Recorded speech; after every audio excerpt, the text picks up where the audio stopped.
Maidi, umetuambia kwamba una kisa na mkasa ambacho kilikukuta.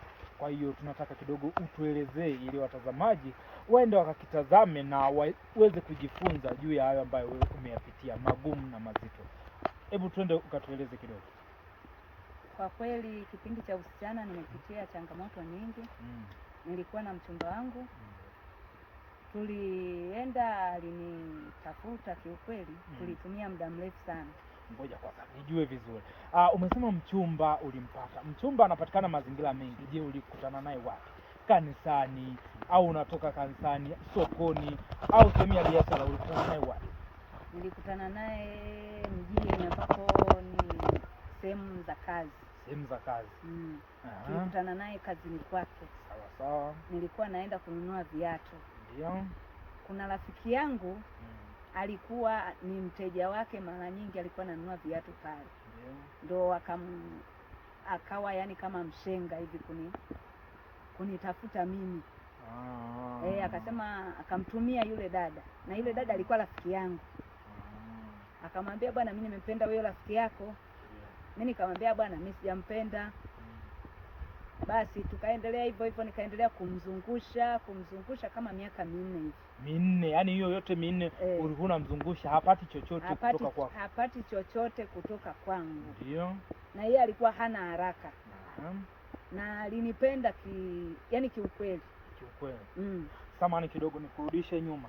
Labda kipindi anaanza kukutafuta kiuchumba, ulikuwa na umri wa miaka mingapi kipindi hicho? Kipindi hicho anaponitafuta nilikuwa na miaka kama 25. 25. Na hapo 25 ina maana wewe ulikuwa hujaichumbiwa na mtu yoyote? Huko nyuma nilikuwa nimechumbiwa. Lakini kukatokea yani mgogoro. Huyo kaka ambaye wa kwanza alinichumbia tuliachana. Aliniacha baada ya kupata mwanamke mwingine. Akaniacha. Kwa hiyo nikapata hasira, sikutaka tena mwanaume. Sawa sawa. Kwa hiyo hapo miaka 4 ndio mnaanza sasa uchumba rasmi? Tukaanza uchumba na huyo mwingine sasa. Ndio. Uchumba rasmi tukaanza. Tulivyoanza ilikuwa 2007. 2007. Okay. Tukaanza uchumba. Tulivyoanza uchumba sana sana tulikuja kuanza 2008. Pale ndo tukaanza mahusiano. Na hayo mahusiano ambayo ndio yalifika hadi 2000 na ngapi mkaoana? 2008. Nikashika ujauzito. Nikaja kuzaa mtoto 2009. Yule mtoto akakaa muda mrefu, akafika miezi 7 akafariki. Ndio. Nikaja nikakaa, akasema ngoja nipeleke mahali nyumbani, akapeleka mahali. Alipopeleka mahali ndio tukaanza kuishi. Wote sasa pamoja. Tukaanza kuishi, lakini hakuwa nakaa sana nyumbani. Kwa sababu bado tulikuwa yeye alikuwa anafanya kimkataba kazi. Kwa hiyo alipokufa ile mtoto 2010 nikaja nikashika mimba nyingine. Ndio. Ile 2010 niliposhika hiyo mimba tukawa tunaenda tu vizuri na mume wangu, tunapendana, ananipenda, ananijali. Lakini baadaye baada ya kujifungua 2010 mwezi wa 11 yule mama mkwe akaja kuniuguza wakiwa na mama. Yani mama mkwe ambaye ndo mama wa mume wako na mama wako wewe mzazi ndio walikuja kukuuguza? Ndio, walikuja kuniuguza. Ndio. Mimi nilikuwa hospitali, mama mkwe akawa analazimisha mtoto anywe uji. Akiwa mtoto bado ana siku 3. Analazimisha anywe uji. Mimi nikamwambia mtoto wa siku 3 hawezi kunywa uji. Akalazimisha hivyo. Nikamwambia mama mkwe mtoto wa siku 3 hawezi kunywa uji. Basi ukawa ni Subiri kwanza. Umesema mtoto wa siku 3, mtoto wa miezi 3? Mtoto wa siku 3 nikiwa bado hospitali sijatoka. Kwa nini aliamua hivyo? Labda mtoto alikuwa anashindwa kunyonya, ilikuwa? Alikuwa mtoto ananyonya vizuri. Na madaktari walisema inatakiwa mtoto anyonye miezi 3. Miezi 6. Mtoto anyonye miezi 6. Ndio. Lakini yule bibi ni wa kijijini, haelewi. Nikaruhusiwa kule kwa sababu nilikuwa na umwa. Nikaruhusiwa baada ya wiki 1 nikaruhusiwa, nikarudi nyumbani. Ndio. Yule mama kang'ang'ania mtoto anywe uji. Ndio ukawa ugomvi wetu mimi na yule mama mkwe. na mimi nilifanyiwa operation, akasema nile maharage na mimi nikakataa. Yaani umefanyiwa operation siku hiyo umetoka hospitali siku 3 akasema ule maharage. Akasema baada ya wiki akasema nianze kula maharage. Mama yangu akamwambia watu wa operation hawalagi maharage, wanakula vyakula vizuri, kuku. Vyakula vizuri. Akasema mnamfilisi mwanangu, mnachagua vyakula. Kwani anasema mnachagua chakula kivipi? Kwamba wewe ulikuwa unapenda labda kuku na nyama tu kila siku au ilikuwa?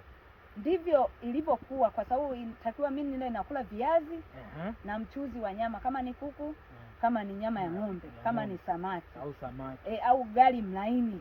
Sio ugali mgumu. Sio ugali mgumu. Na sio dona. Ni ugali mlaini na viazi. Ndio. Kwa mtu ambaye ametoka kujifungua. Lakini yule mama yeye hajawahi kuwa na mtoto wa operation, na alikuwa ajui, na alikuwa ametokea vijijini huko. Basi mimi tukaendelea, yule mama kaendelea ukorofi, baadaye tukagombana mimi na yule mama. Yaani bado alikuwa anakazania kwamba wewe ule ugali na maharage na umetoka kujifungua. Kweli umeleta zawadi duniani ambayo watu wengi wanategemea. Alafu mwisho wa siku umemleta malaika wanasema. Alafu mwisho wa siku yeye anasema tena ule maharage. Hii dunia mbaya sana. Pole sana, tuendelee. Basi tukaendelea tukalumbana, nikamwambia mume wangu, mama yako mbona anafanya vitu vya namna hii, mimi siwezi kushamili. Akasema wewe msikilize tu anachotaka. Ndio. Nikasema vitu vingine huwezi kusikiliza mama anachotaka. Mimi nafuata madokta wamesemaje. Basi tukawa tumeenda hivyo, tukagombana siku moja, yani alileta ugomvi, tukagombana. Basi tukatukanana, yule mama akakasirika. Akamwambia mtoto wake. Alipomwambia mtoto wake, kwa nini umemtukana mama yangu? Nikamwambia mimi nilishakwambia mimi mama yako akiendelea hivi nitamtukana. Kwa akakasirika. Mama yule akaondoka kwa hasira, akaniacha, akamwambia na mtoto wake akakasirika, akasema kwa nini umemtukana mtoto wangu? Basi tukawa tumeenda hivyo, yule bwana akawa ameniacha.